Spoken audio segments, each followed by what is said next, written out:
This Awesome. conference will now be recorded. Oh, conference is now being recorded, but I wanted everyone to think about this quote when we start.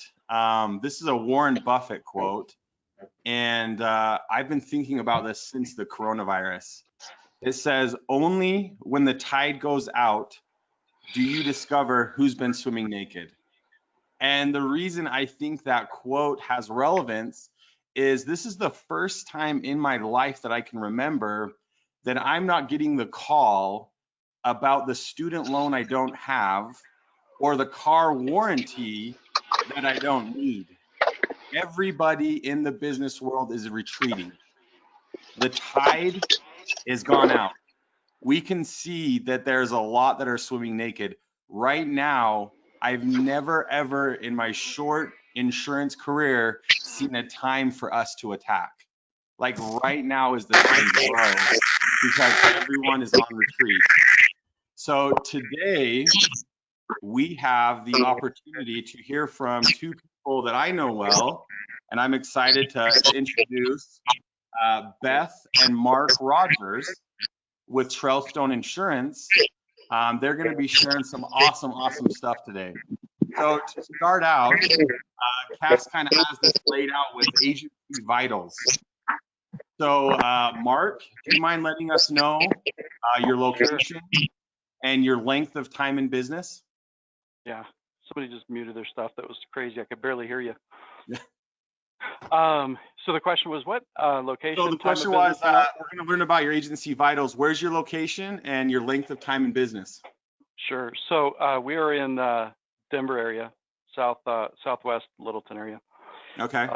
And we operate in Colorado and Arizona right now, and we're going into Idaho and Washington in June. Is there a reason that you picked those states? Peaceful profit, low loss ratios. There it is. Yeah, Colorado is horrible. We haven't had any significant profitability bonus in 5 years, thanks to the hail. So we have great commissions, but we don't have any profitability to speak of. So speaking of commissions, are you comfortable sharing your premium or revenue of your existing agency?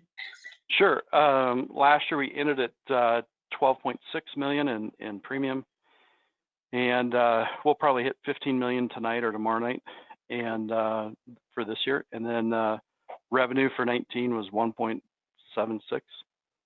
Okay, so I'd actually appreciate if you could say that again slower, because that is fantastic. I see many agencies. I see a lot of their vitals with agency VA, and I don't see what you're about to say. Can you repeat that again slower? Those are incredible numbers. So we ended up 2019 at 12.6 with 1.76 in revenue, 1.76 million in revenue, and we'll hit 15 million tonight or tomorrow night as far as current written premium. That is fantastic. What is your breakout of commercial versus personal lines? About 96 personal lines, 4% commercial. Okay. And number of employees, producers versus CSRs? We have 22 agents, 3 of which are W-2s, the rest are 1099s. And then we have 3 US-based support folks, and then 5 VAs. Wonderful. So Beth, I've done a lot of communication with both you and Mark in the past, and I know you're his stoic rock. And whenever you want to chime in, I want this. Not so I want you to know the stage is yours. You're welcome to chime in when you want. Is there anything you'd like to share with what Mark just said? No, he's the mastermind behind all this. Yeah, you're probably paid to say that, but I don't believe it. Well, she's not stoic, but she may not have a lot to say. She loves to sell, so it's been a real blessing. She came on in the business in 2015, and so then I was able to, about 2.5 years ago, focus on just the business. And so all my referrals go to her, and plus her referrals. And she still raised $30,000 to $50,000 a month in new business premium. But it allows me not to worry about that. So with your aggressive growth, Mark, why don't you tell us what have been your top 3 strategies and what are you wanting to focus on today to share with the mastermind group? Well, really, we've been personal lines, and we were 99% until about a year ago, personal lines. And we're just getting now into the commercial stuff more. But really, when I got in the business, you know, so I think you may have asked, but anyway, I got in 2011, and I went to work at a friend's agency just to learn the business a little bit. And he said, well, you know, buy a few leads, go to networking groups, go to chamber groups. And what I found is the time waste was just huge. So I started buying internet leads back then and figured out how to grind through them. You know, I had come from a sales background in the car business where, you know, we had certain strategies and sales processes and everything else. So we just applied that to buying internet leads. And then in 2015, we became a Dave Ramsey ELP. And that, you know, it started off real small. So we were still buying a lot of internet leads, but now we get about 250 of those leads a month. It accounts for about 35% of our monthly revenue. And well, one thing I want to address when you're talking here, Mark, I think there's a false narrative going out right now that I hear often is you can only do referrals or you can only do internet leads. But insurance isn't a this or that industry. It can be a this and that industry. And it's interesting you've now addressed that you're doing both of those right now. yeah, absolutely. So we started with 1099s, brought 1099s in at first because I didn't have the money to pay for the W-2s. So, you know, we said you got to do two things to be here: treat others the way you want to be treated, and then document everything you do in our AMS and CRM. And so I've had to ask a couple people to leave because they won't treat the clients the way they would want to be treated, or the carrier, or the other people here in the agency. But that has done well for us. And one of the things that it did, and I know there's a lot of agents that have this conversation or argument back and forth on whether or not to shop. But in Colorado, because we were seeing a 10% rate increase every year, we ended up having to shop every renewal pretty much every year. So we became really good at that process.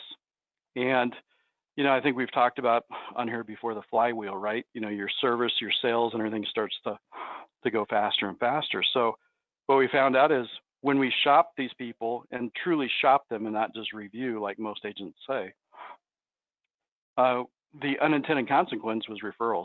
And so we started to see a large number of referrals, typically about 4 to 6 weeks after we did the renewal form. Unaided, we only move about 10% of the people on an annual basis. But when we move them, without them asking us to shop, without us asking them to find a better price, we're able to do it, and then the referrals come pouring in. So when we bring a new agent in, we start them out on purchased internet leads. We have our own companies now that produce our own leads, so we're not doing as many from Insurance Quotes or Quote Wizard or those guys anymore, but or EverQuote. We stay away from all those guys if we can. But we start them off on those purchased internet leads to start building their book as fast as they can, and then get them to renewals as fast as possible with a large book, so they can get those referrals. Well, Mark, I want to touch base on something. Let's dive a little deeper on the reshops, because I kind of think that everyone is wanting to know in your state, or specifically for your agency, what is the trigger? Is there a percentage, or were you just reshopping every single renewal? When I didn't have VAs, it used to be a 5% trigger. 5%, even in the state of Colorado, that's, I mean, it was 90% of the people. Well, yeah, that's everything. So it was 5%. Now what's the trigger? $200 or 1%. $200 or 1%. Okay. And Okay. of that $200 or 1%, I'd have to imagine you're at a 98% of your book that you're reshopping.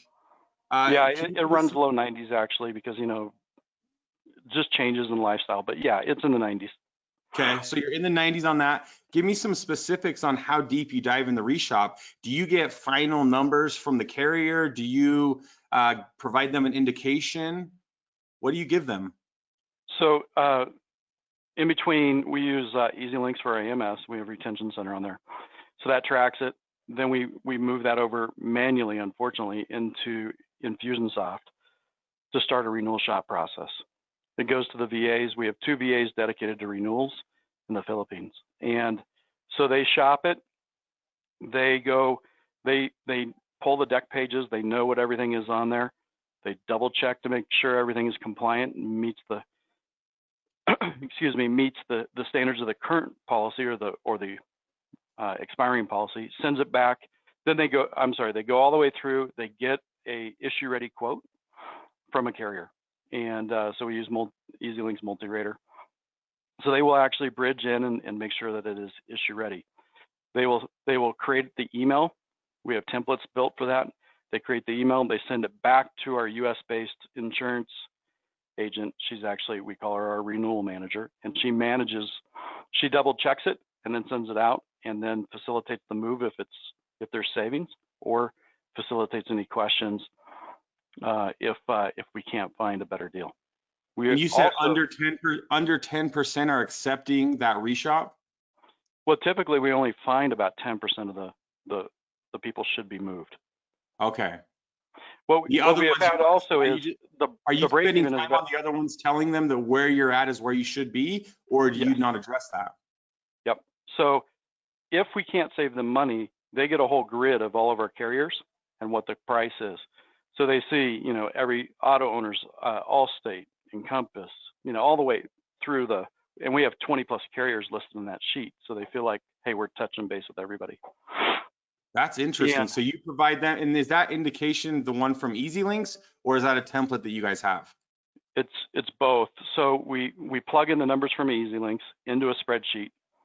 We just make sure if we're close, we'll still bridge in and make sure that we got an issue ready quote or not, that we just didn't miss anything. But if it's just, let's say they're at $3,000 a year for the package, and the closest stuff in EasyLinks is coming in at $3,500, we'll just put the EasyLinks numbers in there, throw it in the spreadsheet, throw it in the template, and send it to them and let them know, here's prices top to bottom with all the carriers in the market.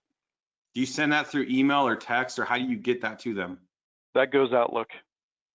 It goes through Outlook, so you're doing that through email. So that is like high labor intensive. Of the majority of agencies I speak with, that is not a common practice. That's awesome. And this is where you find these uncommon practices are the agencies that are flourishing. Cameron had a question. Cameron said, what is the employee cost, and how does that eat into your profitability when shopping at such a low rate at that $200 clip? I mentioned it earlier, there's unintended consequences in a good way, right? And that's the referrals. And our retention is, we manually calculate our retention because EasyLinks can't give it to you, but we're 93.7 right now on a rolling 12 months. And really, the main reason we lose people is either they die or they move out of a state that we don't operate in.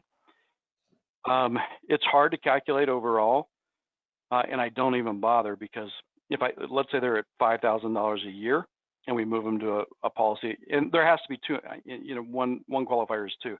There has to be $200 in savings for us to recommend a move. Okay. So, at $3,500, yeah, we lose some premium there, but what we have found is we just don't lose people, and then we get the referrals back. And so it was something I was worried about, especially a couple of years ago when I was talking to Billy Williams. He's saying you're not going to make money at that. So I started looking at it a little bit, but kind of let it alone now, because we're treating other people the way we want to be treated. If you were thinking about it that way, Beth shops our own policies every year, even though we're at Nationwide and we know they're going to be the best. Why? Because that's how we treat ourselves. So that's what we want to do for our clients as well. So that's why I stopped calculating that cost, is because I didn't worry about that. I was more worried about, am I doing what I would do for a customer? I mean, your metric, your core value is, do unto others, which is incredible. And I think that you're focusing on that. That's your focus. You guys yourselves, like you said, are shopping your insurance regularly. This is entirely going against the tide of insurance. I actually had a traveler's rep, and he thought he was coming in and providing the most innovative and best knowledge he could give to a young agent. And he said, Wes, let me tell you something I learned long and hard. This is how you do renewals. You put their file, and he actually had a physical file, on your desk on a Friday. You tell them that you have their file on your desk. You email and say that, and you're reviewing it, and everything looks good. And I said, well, do you even open up the file? And he said, no. They just want to know that you're doing something. And I thought, that is so stupid. That is so freaking stupid. But I would say the majority of agents don't even lift the file and put it there. They don't think on renewals, especially as low as a 5%. But you're sitting there at a 93% retention. You're aggressively growing, and you're reshopping. And I got to get this number right. You're reshopping if there's a 5% increase. No, 1%. What? Correct. Or Okay, 1% $200. increase, and then we 200 in savings is when is the actionable time. Yeah, that's the trigger to move it. So, and we do discourage shopping under like $750 for total premium. So, you know, that way you're not going to do an HO4 for 100.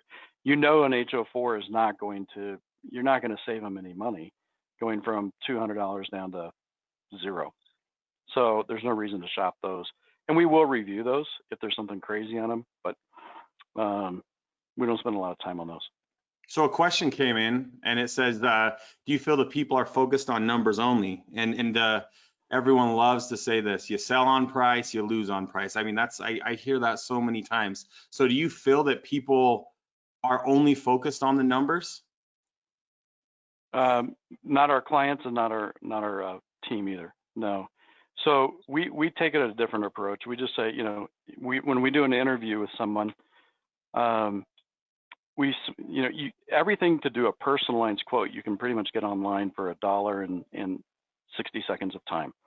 So you don't even need to talk to a customer to provide an accurate quote so much. Maybe VIN numbers or SPP, something like that. But the only reason we really do an interview is not to find out how many bay windows are in the house or how many sliding glass doors there are, is to build rapport, teach them about insurance. You know, Dave Ramsey talks about heart of a teacher. So we teach them what they're buying. And whenever price comes up, our standard response is, let's not worry about price. We have more carriers than any other independent agency in the state. We're always going to come up with the best pricing for you. So let's focus on the coverages that are right for you and your family. And then we back it up, because when they, you know, after that 20-minute conversation with them on an interview, they are dying for those quotes. You know, please send these over. I can't wait. And we do not quote on the phone. So we, you know, say it will take us a couple hours. We want to make sure that everything is 100% accurate. We've talked to an underwriter. You've got an issue-ready quote, and so on. And so that's how we provide that back. And then it's just a matter of re-engaging with them. We use Infusionsoft pre and post sales and service and the renewal shop process. So it's all pretty much automated to get back a hold of them. But price, I've had agents try to use that, and you know, they never are as successful as having that heart of a teacher trying to teach people about insurance. In your vernacular, I hear a lot of Dave Ramsey. I love how you're focusing, you know, heart of a teacher. I think that's one of his lines that he says often. One of the things I like about you, Mark, he talks about developing rapport with his clients. If you've ever worked with Mark, that's the first thing he does with you personally.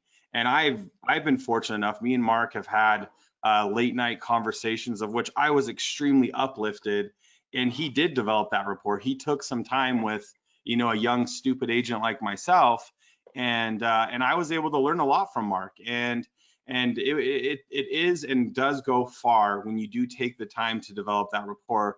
Interestingly enough, people have the thought, you know, those that focus on price, they're not developing rapport. Well, I know Mark and Beth, and I know that is something specifically they do, and usually things trickle. So I would imagine your team of 22 are doing that same rapport building, and I think that's awesome.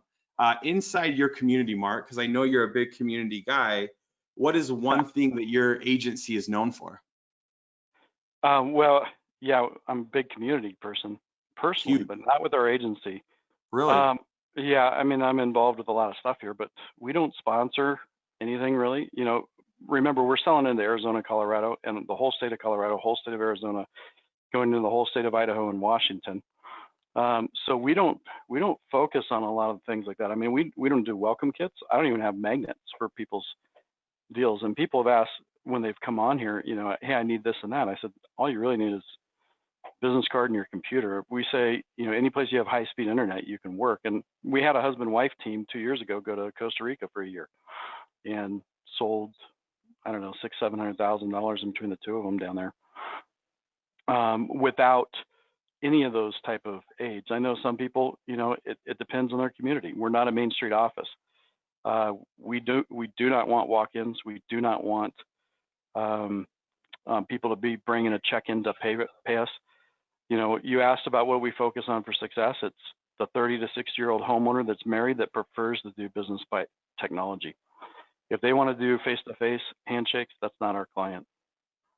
So, I do a lot of stuff personally in the community. I'm involved in charities and church and everything else, but not through the business. Interesting. I can't do that, spread across 4 states.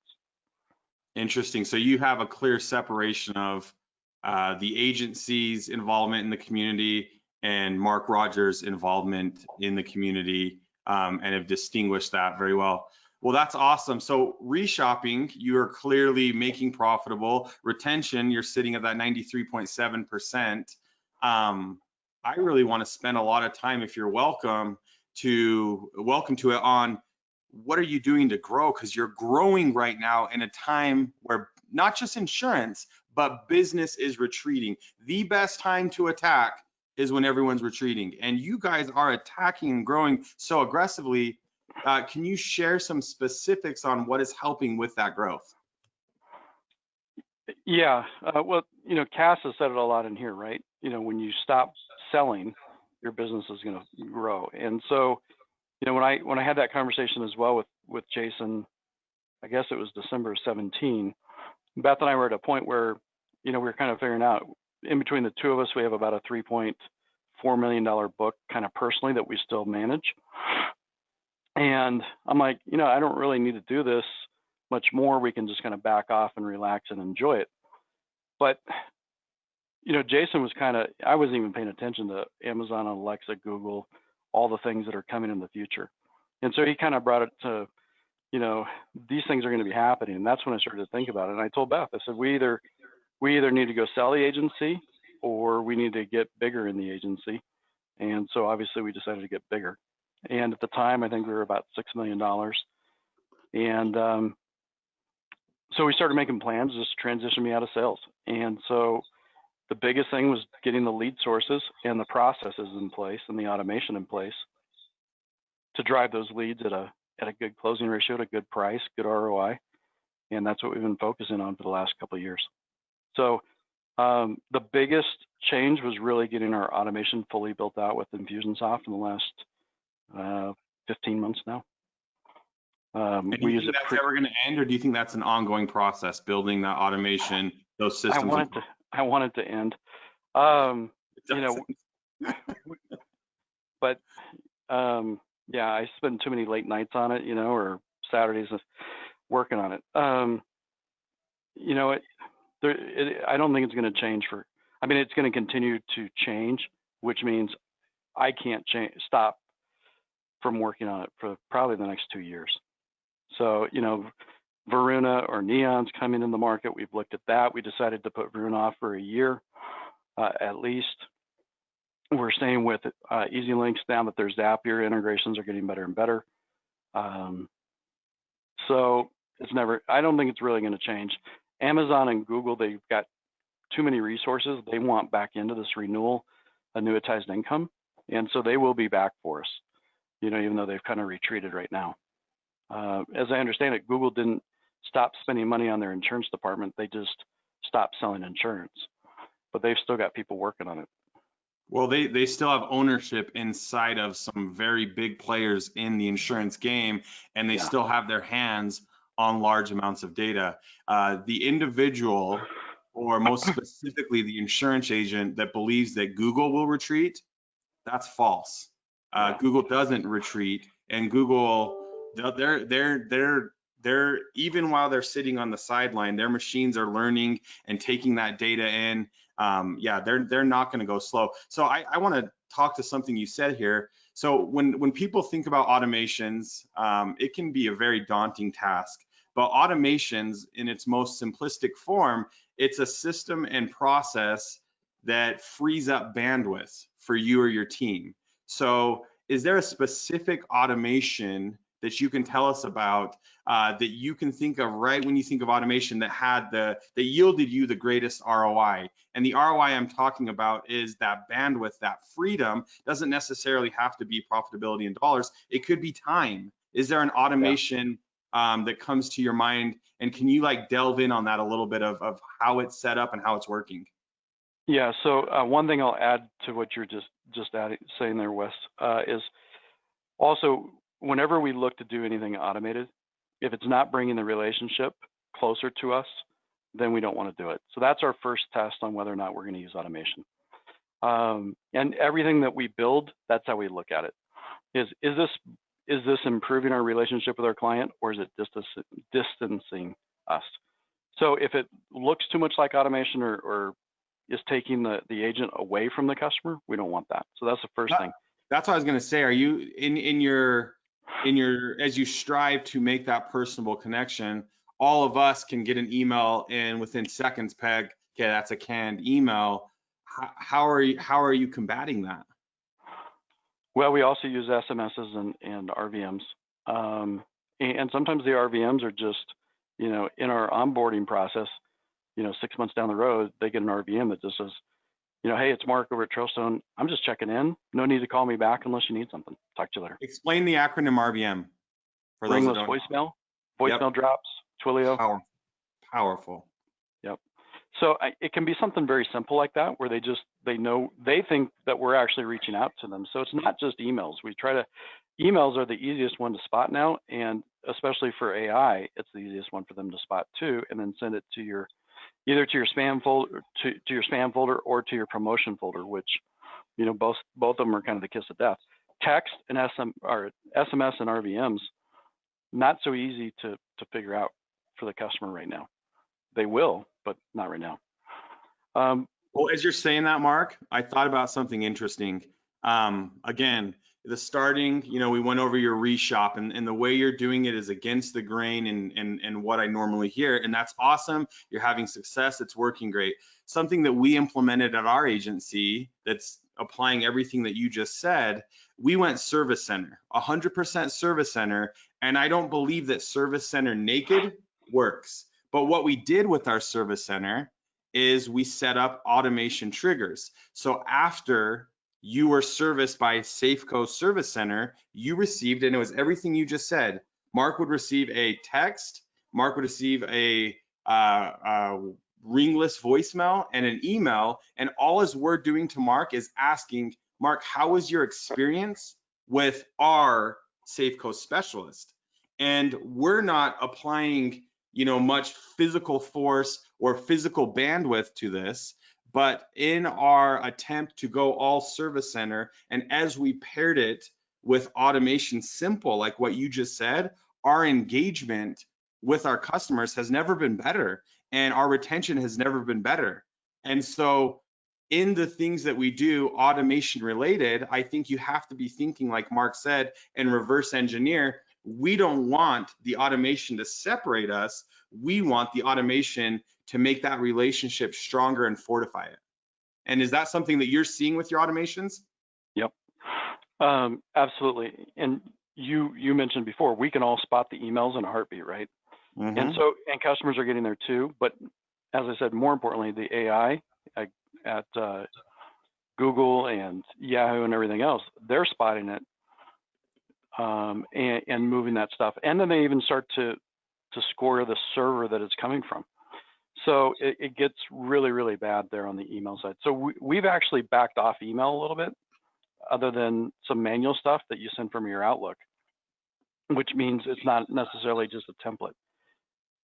But yeah, we use the RVMs now and the SMSs, and just like you would normally talk, and maybe we don't put the same emojis or the well, we do use some LOLs and stuff like that, but we don't use too many of those acronyms people don't recognize. But lots of short little snippet type stuff that you would actually send to somebody, or an RVM that you would actually leave, not a 3-minute message like the robocall RVMs that we get typically from our politicians and those people. So. Well, and I feel like as it pertains to automations and the things that you're implementing, whether it's service, whether it's market acquisition, sales, the more simple that those automations are, the better they perform. And so on a ringless voicemail, gosh dang, none of us like to get that 35-second, sermon that's very long, but we're all okay with the one sentence. And the one sentence that's precise and it's to the point and it's personable, that's hard to construct. But if you're reverse engineering your automations to strengthen your relationship with your clients, your brain works towards that. And Mark, you said something funny. That's the thing about automations is it keeps you up and keeps you driving and working on Saturdays because your goal is to increase that. And with automation, you can look at the performance of the specific automation and, okay, we might have great engagement, but are we getting closer to our clients? And that has to be the goal.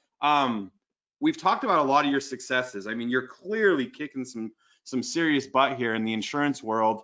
I think something that helps us as insurance agents that's not talked about a lot, something that people kind of skirt from and don't like to be authentic and share the truth is failure. And I had to sit in front of 1,000 of my peers that I admire greatly, and I was freaking asked to talk about a failure.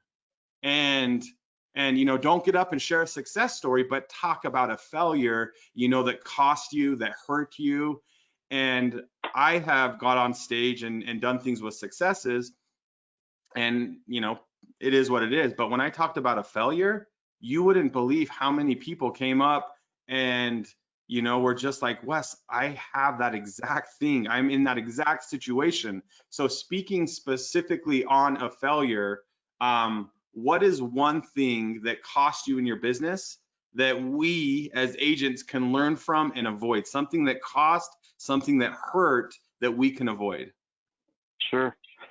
I actually probably have three. I got infinity.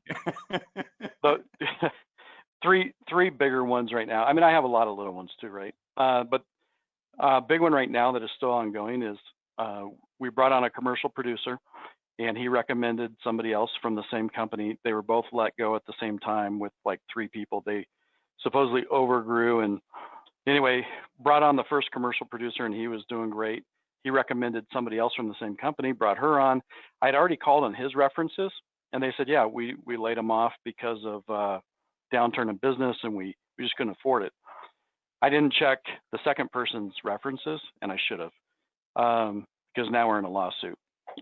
So follow through with, she's been terminated, but follow through with your process, doing everything properly. I mean, everything lined up great. 3 interviews, we do a lot of the hire slow, fire fast type thing, but I didn't bother because I'm like, if I call her old employer, I know what they're going to say. I just asked the same thing about another guy I hired there.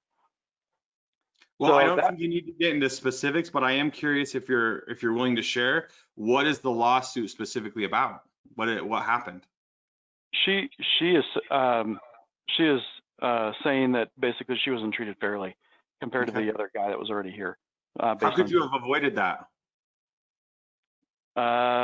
References, really, because when she demanded all this stuff, we were able to go through Infusionsoft, Report Mojo, and pull out everything and statistically show her that she was not discriminated against.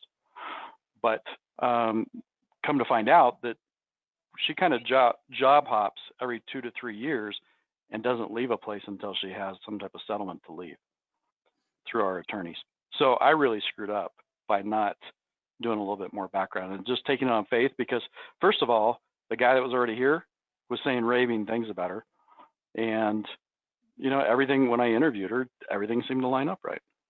So, but your process specifically states that you call those references, and this was the one time that you failed that part of the process in doing that, and this happened. Yep. So I mean, there's not going to be any. I mean, she's looking for a lottery. The lottery's not going to happen. Yeah. But there's still the legal costs right now, and then there's also the potential of You know, is it just cheaper to write a check, you know, for $5,000, $10,000, 25,000 or whatever, than to continue to fight it? So that's one thing, you know, and I've done a lot of hiring through the last 30 years that I've been in business. So that's part of my process already. And you know, a lot of agencies or a lot of employers will say, yeah, their employment dates were X to Z, and you know, no, they're not eligible for rehire. Yes, they are. But I'm really good at getting beyond that and finding out more details. And I had done that on Ben, but I didn't even bother with her. So that's one. Another I don't trademark want to issue. twist the knife, but I'm always curious, and I love to ask this question because I think we've all been in this boat in different ways. What are you going to do, Mark? Are you going to settle for that 5, 10, 25,000? Are you going to continue with the legal battle? Where's your head out? Where's your heart out? What are you going to do? Right now, I'm leaning towards fight because feeling like being bullied a little bit. And, Yeah. if I got to pay a check to 10 grand to somebody, I'd rather pay it to my attorney who I like. Okay, there you go. Short and sweet. I love it. I love it. So we'll see. You know, it also depends. If I have to start spending time in depots, that's different. Yeah. So time is so much more valuable than the money for me. So another issue, this happened in 2014, like a year after we started the agency, trademarks. So if you guys have names that are being used by other agencies out there, be careful. If they've trademarked it, they can come after you. It's hard to do it if, you know, it's your last name, you know, insurance services or whatever, but we were Colorado Insurance Depot, and we got sued by Insurance Depot of Texas. We didn't operate in Texas. They didn't operate here, but they went after, the problem was all web leads and Bankrate was using their name to advertise. They came after us in a federal lawsuit, named 13 defendants and pulled us into a Corpus Christi court. So anyway, that cost us about 60 grand from the time it started, legal, settlement, and then rebranding and new trademarks. Could you have retreated and that was a full retreat? That 60 grand was pulling the linchpin into full retreat? Legal fees and everything. I'm talking about, and it took 6 months to get it settled. And the time and the emotional draining and the getting, yeah, that's okay. So trademark. So if you have a common name, like, you know, there's a lot of people out there. I have a friend that was using Apex Insurance.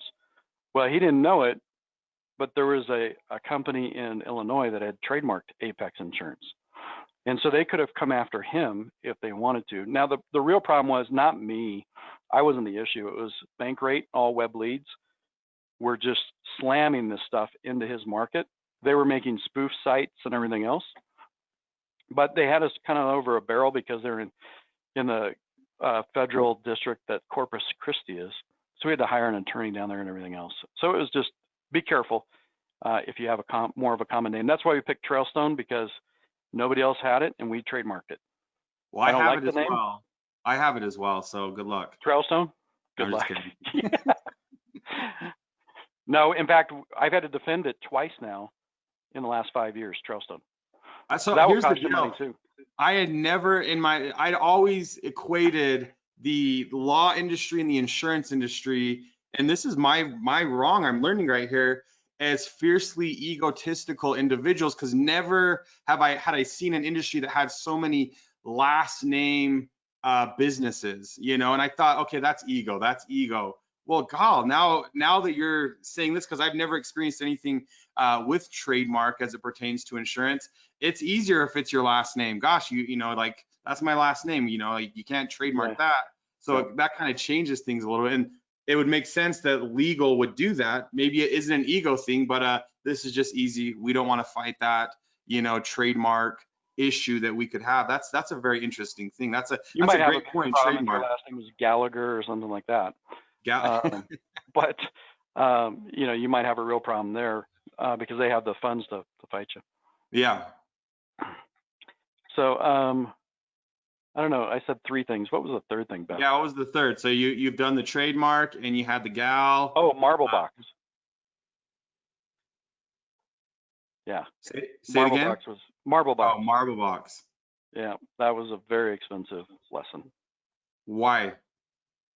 You know, Ani's a great guy. We all know him, right? But you know, they collected a lot of money and couldn't do anything, and I couldn't get the money back. I mean, I was ready to fly to India for 4 weeks to train him because of all the promises Ani was making, and you know, kind of call his bluff. They couldn't get it done. We ended up doing 3 to 4 hours of training a day for 3 days a week for a month. And we had a virtual office set up where they were in there and training. They couldn't figure out how to do a quote in less than 3 hours with Easy Links. The Filipino folks, they're doing a home and 2 autos and 2 drivers in 40 minutes now, and accurately. You know, and at $6 an hour, $8 an hour, whatever we're paying them, it's pretty cheap. Well, and I would imagine, you know, and this is my passion, this is my love, virtual assistants is where I'm at. I find that agencies, and you can correct me here, Mark, if you want, agencies that have the tendency to do well with the virtual assistant model, there's just 2 key components I can always trace back. Number 1 is they're involved with their virtual assistant. Their virtual assistant is a part of their team. I always tell the story of GNN. We all know Matt and Zach at GNN. I tell the story of their virtual assistants. Never had I seen a culture of an insurance agency in Boston travel across the globe. I watched 10 of their 20 VAs walk into a conference room we had in the Philippines, and it was if Matt and Zach were there. These guys walked in together. They ate dinner together. They had that Boston feel. And when I talked to Matt and Zach, you know, about how are they successful with virtual assistants, they talk to them every day. They communicate with them. There's really not much variation of the culture and the involvement of you know, the people in cubicles and offices at GNN and the virtual assistants in the Philippines. You know, they're always in front. And the second important thing, Mark, I think you would attribute to using virtual assistants is a system and process for that VA to dive into. Even if it's written on a napkin, something is better than the nothing that a lot of agencies provide. Do you think that if Marblebox was to attach to Trailstone today, because your automation seemed a lot more tight, do you think that there would be the potential of more success, or do you think the outcome would be the same? I think the outcome is the same. You know, in India, they are raised in a different culture, you know, just as they are in the Philippines. But and there's inherent issues in the Philippines too. You know it, disappearing or getting shy, right? Yeah. But they can't think out of the box. They can't think off the page. So, you know, when you're doing a quote, you know, you have to understand what a clue report looks like. You have to understand MBRs. I could not get them to understand those nuances. You know, sometimes an MVR would have a violation with 0 points on it. In Colorado, it's real easy. If there's points on it, you count it against them. If there's 0 points on them, you don't. So it's real simple. They couldn't figure it out. They saw a violation, they saw a date, no points, they'd still put it in there as a point violation after months. After 8 months. So well, and sometimes with that, you were dealing with the team of people handling your file as opposed we had 3 to dedicated. You had 3 dedicated. Okay, gosh. Oh, it was bad. I'm trying to help I know you're trying to help them out. I know they were a sponsor and everything else, and I know there's people on here that still are probably using them successfully. But you know, Ani, the sales point for me, the thing that made me excited about it was they said, even if it takes us 3 hours to do a quote, we'll charge you for 30 minutes. 30 minutes of like $12 an hour or whatever was $6. I'm like, okay, I'm in. Well, then I start getting the billing, and it took them 4 hours to do it, and I'm getting, you know, 4 hours times $12 or whatever it is. Now I'm paying $50 to get a quote on a $2,000 premium. So it just, there were so many issues, and anyway. Well, there are 3. No, that's 3 things, you know, that we can all learn from, very specific things. The trademark is something that I'd never even thought about, but how important is that? I mean, $60,000 you've spent on that, and that was in the retreat. That wasn't even aggressively fighting to try to maintain something. So the trademark is so important. I don't even need the name for a year, so I didn't care. And plus I had put Colorado in there and I realized that I might be in other states. So I'm like, fine, I'll drop it today. And they didn't care because it was a federal lawsuit. But still 60K is 60K. I mean, that is a very painful lesson. Now we Well, felt the pain. $10,000 to settle, about 35, 40,000 to defend. And then the rest of the money was to hire a branding company and then pay for the signs and pay for the getting a trademark done through an attorney is a couple grand.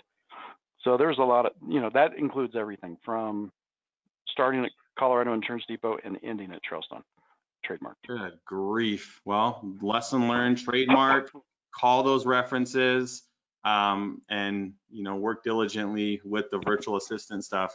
Okay, so for our last 12 minutes we got here, Mark, I really want to end on a positive note. Is there one specific thing that you wish, or a tactic that you wish you could have started earlier in your career? One specific thing that you can roll out for us, that if Mark was to start, today doing something that would help his agency, what would that be, and why would you do it? That's a tough one, because I would have invested more money right up front in the automation. But that's so tough to go back and do it because it was just me when I got started. But now that we have a full crew, even a full crew, I'm looking to put on 25 more agents by the end of the year. But that automation, it takes a long time for people to get used to. And we've been using Infusionsoft since 2014. And we hired a guy he's now at Cap 5, but he came from Infusionsoft. His build was pretty wimpy. Then we hired another developer and it's gotten a lot better since then. But it's still in constant development. But look at automation, but look at it through the lens of, am I doing this to draw myself closer to my client and my client closer to me, or am I doing it because I'm lazy or because I think I'm going to sell more? Those are tertiary reasons to do it. So I've met in the insurance world a lot of what I call automation architects. And an automation architect, they have the ability, whether it's Confusionsoft or whether it's Salesforce or Pipedrive or whatever it may be, they have the ability to do that build out. They are the architect that can do it. Mark, would you recommend and advise that someone goes the route of trying to learn how to be an automation architect, or would you find your automation architect that matches your profile and just double down with them? I think you need to learn enough to understand the differences in the different software companies that are out there. Be able to understand the difference between Agency Zoom, Better Agency, HubSpot, Infusionsoft, ActiveCampaign, and then understand the positives and the negatives. And then you also have to know where you want to go too. Originally I didn't want to go more than like just Beth and I and maybe my two brothers in the business, small mom and pop, or maybe a large mom and pop agency. Now, by the end of 2021, we'll have 100 agents. And, I need something that can scale there. Salesforce is ultimately the goal, so hopefully we can get there. But right now, Infusionsoft with the Zapier plugins to EasyLinks is a great way to go. Well, I think need to learn a little bit, but you don't have to learn the whole thing. In fact, I don't recommend that because I don't know if Chad's on the call, but the guy only sleeps 2 or 3 hours a night because he's running an insurance agency and he's running Infusionsoft and Slack. He had a full head of hair before he started automation. So yeah, Right. that'll tell you what it does to you. I think you're spot on though. You want to know enough in automation that you can take the message or the new rollout to your team. But I think too many people try to become the expert, and time is so valuable, and we're selling insurance. And so you find that right automation architect that works well with you. And then I believe you reverse engineer your automations so they're matching what your goals are. What is your agency culture? And if you can make it simple like that, automation works. But too many people, start wanting, they open up ActiveCampaign and they want to become an expert. And next thing they know, they haven't slept for 3 days and nothing's happened on that ActiveCampaign. And they never launch the campaign, or they launch a campaign that actually does more harm. And another thing though, I want you to say to how many campaigns though when you roll out require zero tweaking. 100% of them require tweaking. 100% require tweaking. So would you dare say that in an automation where that's another thing that I see in insurance agents is that quest for perfection right out of the chutes? Would you say that it's going to be bumpy the first couple ones, and that's okay, but you didn't stop. You didn't give up. You kept in that vein of automation's important. And here you are saying, I went from wanting my brothers and being a small mom pop to end of 2021, we're going to have 100 agents. Now, automation is going to help you get there, but your ability to persevere and not give up because it's so easy to give up on automations. What helped motivate you not to give up? That goes back a long ways. I started we called it business development in the car business. You guys have been to car dealerships where you go and you get beat up on, you get turned and everything else. Well, we were kind of in the wave in the early 90s of what we call business development, where we actually followed up with our customers. So we had to treat them a little bit better so they'd answer the phone. So I had seen it work there. It took car dealerships that were maybe number 5 in the state of Colorado to be number 1 in the Western United States because of our follow-up and the way we treated people. So for me, I knew it worked in other industries. I wanted to make it work here. And it's just, again, time, going to networking groups or even working with loan officers can be tough. Even if you get a handful of good loan officers, they're not sending you that many people. The W-2s, they have to take 5 leads a day and they have to work them effectively. They close at about 27, 28%, and they're writing 75 to 100 grand a month in personal lines each between the 2 W-2s. So I knew it would work because of other industries. Then I just had to get it to work in the insurance. Now we still have, to your point, we still have a sales developer, and I pay, I don't know, about $1,000 a month to keep him on retainer. And then I also have a full-time VA that knows Infusionsoft now. And very, other very, things. very smart.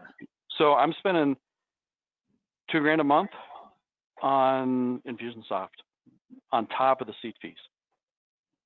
But of your expenses, what's yielding you the highest ROI?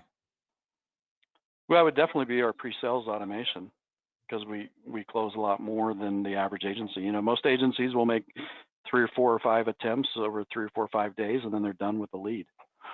We don't. They have 21 touches in the first 17 days. Most agencies right now, Mark, aren't making any attempts. So Yeah. your 3 to 5 right now in the climate of today is serving you very, very well. Again, the starting of this meeting, I acknowledged there's a lot of retreating going on. Right now is the time to attack, and to attack aggressively. And I brought up at the starting the fact that the first time in my life, again, I don't have that guy trying to help me with the student loan I don't have, or the guy calling me to help me with the freaking car warranty I don't want. So I knew when my phone stopped with that there's some openings to taking place. And the phone right now, it's wide open, and people are at home and they're picking up. And I actually believe one of the most valuable things that agencies aren't capitalizing on are those that you have quoted and you didn't close, and picking up your phone and creating a strategy of getting them back on the line and back engaged, because right now they're there, and there's a lot of availability. We have 4 minutes left here. Is there anybody in the group that wants to unmute themselves and has any questions for Mark? Bogus, automation, unmute yourself. You got to have some questions here, Bogus. Maybe Bogus muted me. Hey, Mark, this is Brian. Hey, Brian. Can I ask, hey, how are you doing? Thanks for the info. This is great. Do you use the VAs to quote the new business as well, rather than just the? We do. Yeah, so we have 5 VAs. One of them is customer facing, and what we call tier 1 service. Anything an unlicensed person can do, including answering the phone. And then we have one dedicated to doing new quotes. And then we have 2 for renewals, and then 1 for my digital assistant, my digital VA. Awesome. So what does the one do for the new business? Do they, you get the initial quote information, send it to them, they do the quotes and get it back to your sales team? Issue ready, yes. Awesome. Okay. I was just thinking of doing that. Thanks. That helped. Yep. No, they can do it. But to Wes's point, bring them in to the team and make them part of your team. They're not, don't think of them as I don't know, a robot in another country. You know, they're real people, and they're very, very gracious for the opportunities that we can give them and the pay. What we pay a VA that we think is extremely cheap here, half, you know, they end up making about half of what our minimum wages are here in the United States, and that's like them making 50 to 60 grand a year here in the US. So they're very thankful for the jobs. Yeah, the gratitude that a virtual assistant has can often overshadow the entitlement that we all can feel in our agencies, and you only get to experience that gratitude of your virtual assistant if you're involved, if you're communicating daily. I have a number of VAs that I work with, and every day I have a Zoom call where I look in their eyes and I chat with them, I talk with them. They're finding me at about 3 o'clock, they're hunting me down, and we have that Zoom call. And more often than not, I'm driving a kid to baseball practice and I'm looking at my phone and I'm just like 30 seconds. Hey, how you doing today? Love you. I hope things are well. But sometimes they'll catch me on a time where I can give them 30 minutes in that Zoom call. But every single day we have engagement, and I have never worked with a group of individuals that are more grateful. And that gratitude is so powerful. Yeah, include them in your Slack channels, include them in your Microsoft Teams, or we use RingCentral Glip, and I'm doing at least 1 or 2 screen shares a day with them. You know, and I bring them in on stuff too. If we have a meeting, so to speak, for the folks here in the United States, I still invite them in so they can hear what's going on in the agency, so they know what's going on in the agency. Well, appreciate you so much, Mark. Grateful for the time that you spent with us. I think there was a lot of golden nuggets in there. We are 1 minute away from 10 o'clock. I want to close with the comment that I opened with, because the tide is out. And as Warren Buffett said, only when the tide goes out do you discover who's been swimming naked. Right now is the time to attack. Right now is not the time to retreat. Hope everyone has a awesome day, and we'll chat later. Thanks, guys. See ya. See you, everyone.